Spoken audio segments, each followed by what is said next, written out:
Everyone gather around. My stepmother's voice carried across the marble foyer of the Sullivan mansion.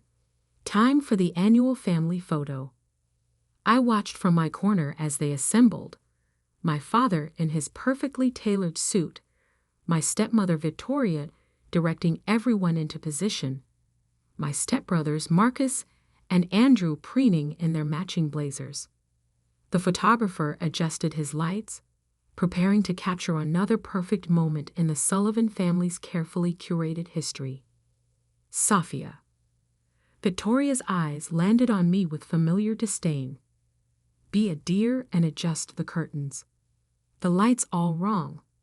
At 28, I was still being treated like the help instead of family. But I didn't argue. I simply nodded and moved to the windows, knowing I wouldn't be invited into the frame. I hadn't been part of a family photo since I was 8 years old. Since Victoria had married my father and decided the daughter from his first marriage didn't fit her vision of the perfect family. Perfect, the photographer exclaimed. The Sullivans really are America's perfect business dynasty. If only they knew. Behind my quiet exterior, I smiled slightly. They had no idea that the security cameras recording this moment, like every moment in the Sullivan mansion, belonged to my company. No idea that their perfect facade was being archived on my servers, every secret and lie cataloged and time-stamped. 20 years of exclusion had taught me something valuable. The best place to observe is from the shadows. It started the day Victoria moved in. I was 8, still grieving my mother's death, when this former beauty queen swept into our lives with her 2 sons and her plans for the perfect blended family. Plans that, it quickly became clear, didn't include me. First came the accidental exclusions from family events. Then the separate dining arrangements. I wasn't ready for formal family dinners. By the time I was 12, I was essentially living in the guest wing, attended by staff, but otherwise forgotten. My father, consumed by running Sullivan Enterprises, didn't notice or didn't care. He was too busy grooming Marcus and Andrew to take over the company, too enchanted by Victoria's social connections to see what was happening to his own daughter. But being invisible had advantages. No one noticed when I started spending time with George, the head of mansion security. He taught me about camera systems, access controls, the invisible web of technology that protected the wealthy. No one cared when I chose to study cybersecurity in college instead of business like my stepbrothers. At least she's learning a trade. Victoria had sniffed when I announced my major. Someone has to manage the help. I graduated summa cum laude. No one from my family attended the ceremony. That same year, I founded Sentinel Security Solutions, though not under my own name. The company documents listed Sarah Chen as the founder and CEO. My college roommate had been happy to play the role of public face, understanding what I was building, because while Victoria was busy planning galas, and Marcus and Andrew were playing at being executives, I was creating something powerful. Starting with small contracts, building a reputation for excellence and discretion, Sentinel Security grew rapidly. The wealthy love their privacy, and they'll pay handsomely to protect it. Within 5 years, Sentinel was providing security for half of New York's elite, including, through a series of shell companies and subsidiaries, the Sullivan family. Victoria herself had insisted on upgrading the mansion's security after a series of high-profile home invasions in their social circle. She never looked closely at the company's ownership, never questioned why their bid was slightly lower than competitors. And so I watched. Every meeting, every private conversation, every backroom deal, all captured and stored on my secure servers. I saw Marcus embezzling from the company accounts, Andrew's drug habits and gambling debts, Victoria's secret meetings with business rivals. Most importantly, I saw my father's transformation from respected businessman to willing participant in corporate fraud. The perfect family's perfect facade was built on lies, corruption, and stolen money, and I had proof of all of it. Sophia. Victoria's sharp voice pulled me from my thoughts. Stop dawdling with those curtains. We have guests coming for the foundation dinner. The foundation, Victoria's pride and joy, the Sullivan Family Charitable Foundation. On paper, it supported children's education. In reality, it was a sophisticated money laundering operation. The security cameras had captured plenty of evidence of that too. Yes, Victoria, I said quietly, adjusting the curtains one final time. As the photographer packed up his equipment, my phone buzzed with an alert from Sentinel's monitoring system. Another suspicious transfer from the foundation's accounts. $3 million moved through a series of shell companies before disappearing into an offshore account. I added it to my growing file of evidence. The question wasn't if I would expose them, but when. That evening's foundation dinner was exactly what you'd expect. Wealthy donors writing checks, Victoria making tearful speeches about helping underprivileged children, Marcus and Andrew working the room like the corporate princes they pretended to be. I stood in my usual corner, watching the security feeds on my tablet. Every camera angle perfect, every conversation recorded in crystal clear audio. Quite an operation you're running. I turned to find James Carter beside me, the FBI's lead investigator for financial crimes, though no one at the party knew that. He was here undercover, investigating rumors of corporate fraud at Sullivan Enterprises. I don't run anything, I said carefully. I just manage the security systems. He smiled slightly. Ms. Chen, you mean?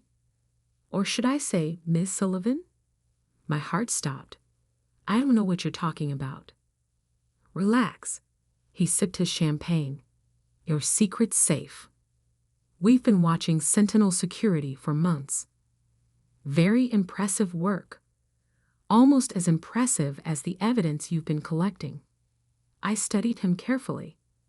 What do you want? Partnership. We're building a case, but your surveillance records would make it airtight. Together, we cooled. Sophia. Victoria's voice cut through the crowd. Stop chatting and check the cameras in the East Wing. I thought I saw a light flickering. I gave James a bland smile. Duty calls. Excuse me. As I walked away, my mind was racing. The FBI was watching. The perfect family's perfect crime was about to unravel, and I had a decision to make. That night, after the guests had gone and the mansion was quiet, I sat in my private office, hidden away in the guest wing where no one ever visited. On my screens, the security feeds showed different scenes. Marcus in his study, shredding documents. Andrew making frantic phone calls to his bookie. Victoria in the garden, having a heated argument with someone on her phone. And my father. My father sat alone in his office, staring at an old photograph. I zoomed in the camera.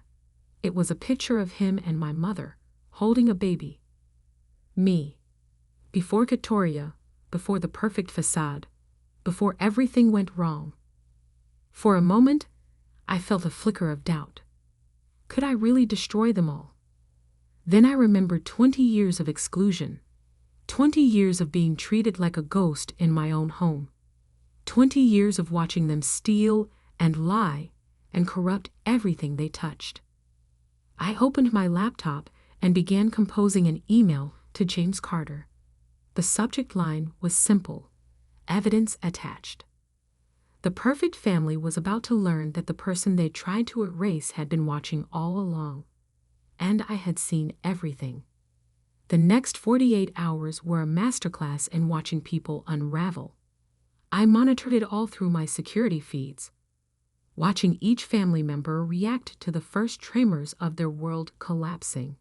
It started with a phone call to Marcus from the company's chief financial officer. The SEC is asking questions. The CFO's voice crackled through my perfectly placed microphones. They're auditing all foundation transactions from the past 5 years. Marcus paced his office, running hands through his perfectly styled hair. Stall them. Use the usual procedures. They've frozen the offshore accounts. All of them. I watched the color drain from my stepbrother's face as he realized their usual escape routes were closed. In another feed, I saw Andrew receiving similar news from his private banker. All his secret accounts, the ones he used for gambling debts and drug payments, were suddenly inaccessible. Victoria took longer to notice something was wrong. She was too busy planning the foundation's next gala, ordering staff around with her usual imperial manner, until her personal assistant interrupted with an urgent message. "Mrs. Sullivan, the New York Times is on the line.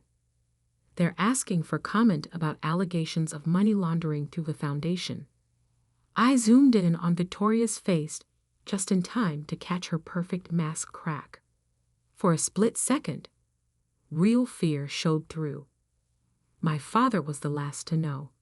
I watched through the camera in his office as Marcus burst in, waving his phone. "Dad, we have a problem. Someone's talking to the feds. Someone who knows everything." For the first time in years, I saw my father look old, tired. "What do you mean? Everything?"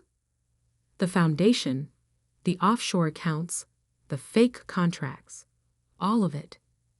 They have documentation, video recordings, audio files." My father's eyes narrowed. "Video recordings?" From our own security systems. Marcus was practically shouting now. "Every meeting, every conversation, it's all been recorded." I smiled, watching my father's face as realization dawned. He looked straight at the camera in his office, the one he'd never paid attention to before. For a moment, I thought I saw recognition in his eyes.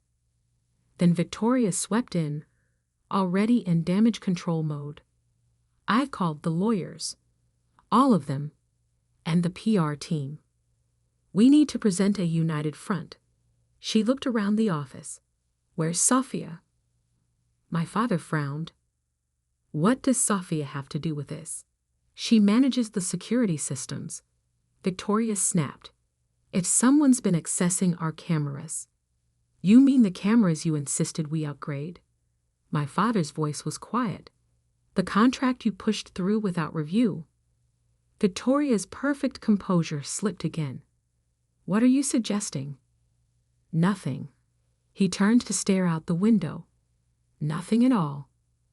I switched feeds to the mansion's entrance just in time to see 3 black SUVs pull up. FBI agents emerged, led by James Carter. "Right on schedule," I murmured. My phone buzzed. A message from Sarah Chin, my public face at Sentinel Security. "They're moving on all locations simultaneously. 15 federal warrants being executed right now." I sent back a thumbs up, then switched my attention to the main foyer camera. Victoria was trying to prevent the agents from entering, waving papers from her lawyers. "This is harassment. We're upstanding members of the community." "Mrs. Sullivan." James Carter's voice was polite but firm. "We have warrants for the arrest of Marcus and Andrew Sullivan on charges of fraud, money laundering, and conspiracy. We also have a warrant to seize all electronic devices and security recordings from the premises." "Security recordings?" Victoria's voice rose an octave. "But those belong to Sentinel Security. You can't." "Actually," Carter smiled slightly, "we have full cooperation from Sentinel's CEO, Ms. Chin. Or should I say," he looked directly into the nearest camera, Miss Sullivan? The silence that followed was deafening. I watched Victoria's face as she processed what he'd said, as she finally understood who had been watching all along. "No," she whispered. "That's impossible. She's nothing. She's no one.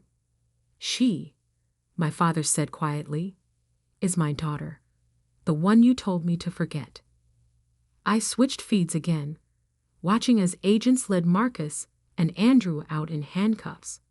My stepbrothers were shouting about lawyers, about family loyalty, about how this must be some mistake. But my attention was on my father. He stood in his office, staring at that old photograph again. Then he did something that surprised me. He walked to the camera and spoke directly into it. "I'm sorry, Sophia. I should have seen what was happening. Should have protected you." He paused, then added softly, "Your mother would be ashamed of what I've become." For the first time since I started this, I felt tears in my eyes. My phone buzzed again.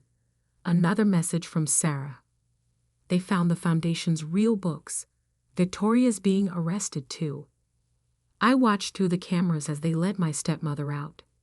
Her perfect hair was mussed, her designer outfit wrinkled.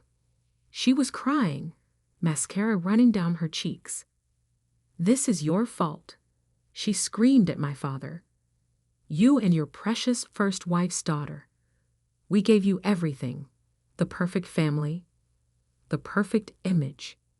Perfect." My father's laugh was bitter. "We destroyed the only perfect thing I had, and now we're paying for it." I switched off the feed, letting my screens go dark. 20 years of watching, waiting, and recording had led to this moment. The perfect family's crimes were exposed. Their empire was crumbling. But as I sat in my hidden office, listening to the chaos below, I realized this wasn't the end. It was just the beginning, because I had one more card to play, one final revelation that would change everything. And this time, I wouldn't be watching from the shadows. This time, I would step into the light. The Sullivan mansion felt different without the perfect family. Empty rooms echoed with memories, security cameras watching silently as federal agents boxed up evidence of 2 decades of fraud. I sat in my father's office, now my office, reviewing the final piece of evidence I hadn't turned over to the FBI. A video from 15 years ago, captured by the old security system, the one Victoria had insisted on replacing with my company's equipment. On the screen, my father and Victoria stood in this very room, arguing about me. "She's becoming a problem," Victoria said, pacing in agitation. "She's too smart, asks too many questions. She'll figure out what we're doing with the Foundation." My father looked tired, already beaten down. "She's my daughter, Victoria, my only link to Catherine. Your dead wife isn't here anymore." Victoria snapped. "I am. And I'm telling you, either the girl goes to boarding school, or our arrangement ends. Choose." I watched my father's face as he made the choice that would shape all our lives. "I'll make the arrangements." 2 weeks later, I was shipped off to a boarding school in Switzerland. The perfect solution. Far enough away that I couldn't interfere with their schemes, but expensive enough to maintain the family's charitable image. What they hadn't counted on was that my exile would give me exactly what I needed: distance, perspective, and time to plan. My phone buzzed. James Carter calling. "The DA is offering deals," he said without preamble. "Marcus and Andrew are ready to flip on Victoria. They're claiming she masterminded everything." I smiled. "And the evidence I sent this morning? Game changer. Victoria's lawyers are already reaching out for plea negotiations." The evidence in question was devastating. Videos of Victoria meeting with known money launderers, audio recordings of her threatening employees who asked questions, paper trails showing her systematic looting of the foundation. "What about my father?" I asked quietly. Carter sighed. "He's cooperating fully. His lawyer thinks with his age and health, he might avoid jail time. But the company will need new leadership," I finished. Because that was my final card, the one I'd been holding back until now. While Victoria had been busy destroying the family's legitimate business, I had been quietly buying shares through various shell companies. Combined with my father's shares, which would be forfeited under the plea agreement, I now controlled 51% of Sullivan Enterprises. The prodigal daughter wasn't just back. She owned everything. A knock at the office door made me look up. My father stood there, looking older than his 65 years. "The FBI said I'd find you here," he said softly. I gestured to the chair across from me. He sat down heavily, his eyes moving to the security camera in the corner.